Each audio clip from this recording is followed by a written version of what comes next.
But first, to a roundup of news from the primary sector this week, and joining us from Kirikiriroa, Hamilton, is Susan Murray. And Susan, primary sector leaders have put climate change as the top concern for farming. They have, and this comes from new research out of Lincoln University, where 280 leaders from agribusiness, government and Māori business were surveyed midway through last year. So yes, climate change along with extreme weather and water quality, they saw these as the biggest drivers affecting land use in the next decade.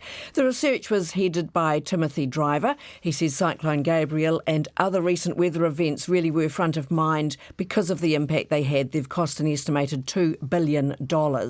But also, and I guess this is no surprise, the survey highlighted just how important overseas market happenings and events are to agribusinesses. Exports and market issues in general are really high at the forefront. Consumer preferences in export markets are always really high to the forefront.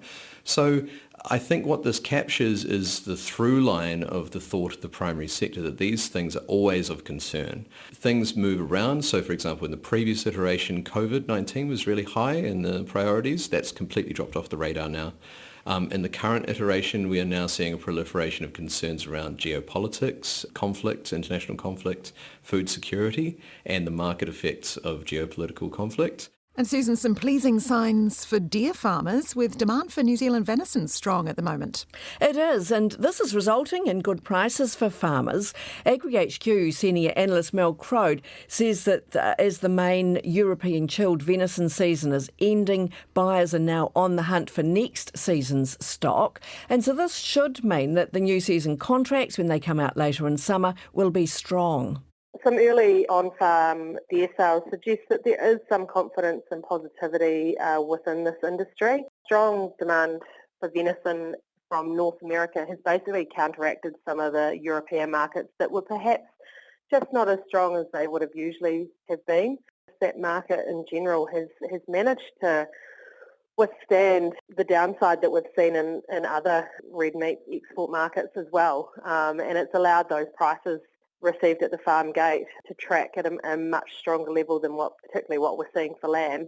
So Mel is mentioning lamb there. Well, there is a slight ray of hope actually for lamb producers. Rabobank's agribusiness outlook for 2024 came out this week, and in there they were predicting that while economic growth in China is expected to slow, the demand for lamb, it says, would pick up in the second half of the year once China has eaten its way through the inventory that it already has. And the team caught up with senior analyst Emma Higgins. She said that the input costs should also remain stable through the year, but that could change if the tensions in the Middle East escalate. And of course, if that happens, that will have an impact on the bottom line for farmers. Yes, but more than a ray of hope for dairy farmers, with the global dairy trade auction rising for the 5th consecutive time. Pretty good news for them, isn't it? This is the fortnightly auction. The prices that they get there, of course, affect what they get in their pockets. And on Wednesday, yes, those prices popped up again by 4.2%. NZX analyst Christina Alvarado says that the sales exceeded expectations. And this was largely thanks to buyers coming in from the Middle East and North Asia. We, of course, are coming into our lower production period, so we'll have less on offer. But she says the hope is that buyers will remain keen through this coming time, and therefore the prices should stay strong. If this continues the trend, then we might be able to keep seeing prices lifting, at least towards this side of the year, until we start to see how US and European production seasons start to pick up. NZX analyst Christina Alvarado.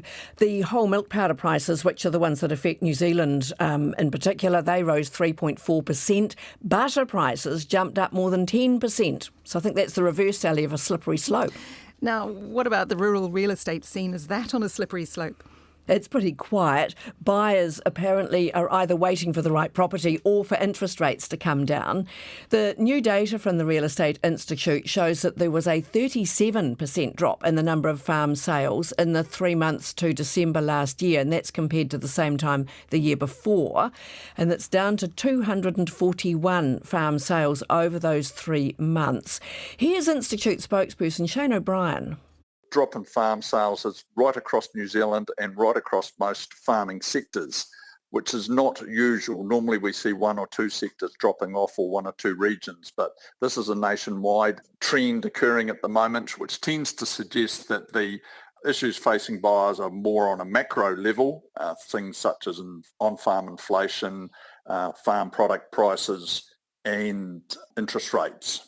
Shane O'Brien says the median price for farmland is also down.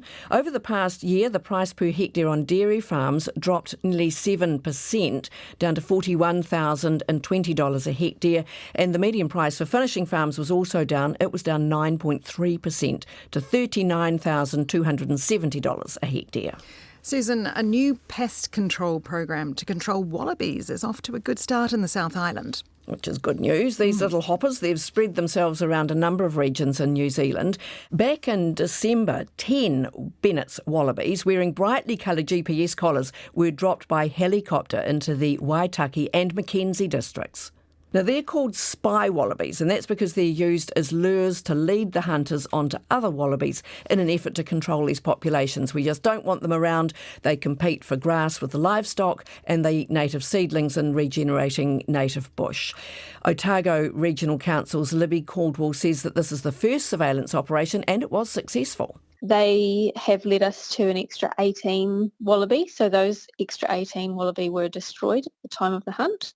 And so we're really happy with the results. Libby Caldwell, and the surveillance operation showed that one wallaby travelled 42 kilometres over a couple of weeks. Wow. There's another hunt. I know, big distance. Amazing. That'll be coming up on the 19th of February, and they'll hope to keep it going for 11 months to just see how successful the spy wallaby program is.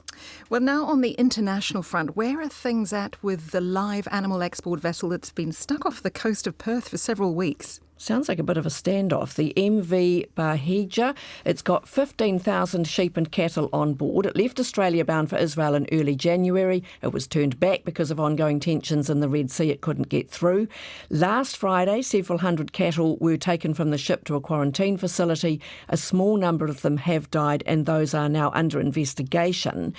The exporter wanted to re-export the animals the long way around Africa, but this week the Australian government said that's not going to happen. They're not to be re-exported. But a farming lobby group in Western Australia says it's likely they will be offloaded and rested for 10 days, and then it will have another attempt to re-export them, to apply to re-export them. For now, they're staying on board the ship. There's a heat wave in Perth, and it's actually cooler on the ship. Thank you, Susan. Look, just quickly, Sally, I must just butt in. Best wishes to a Christchurch vegetable farmer who is vying to be first place in this weekend's Coast to Coast. He grows vegetables in the morning. He's an athlete by the afternoon. Ryan Kisanowski. He's competing in his 17th Coast to Coast, and he hopes that this year he'll be up on the podium. He's in that longest day event where they go for the full 243-kilometre course in one day. Last year he was second. He's also been third, fourth and fifth, so go Ryan. Indeed, and good luck to all the competitors.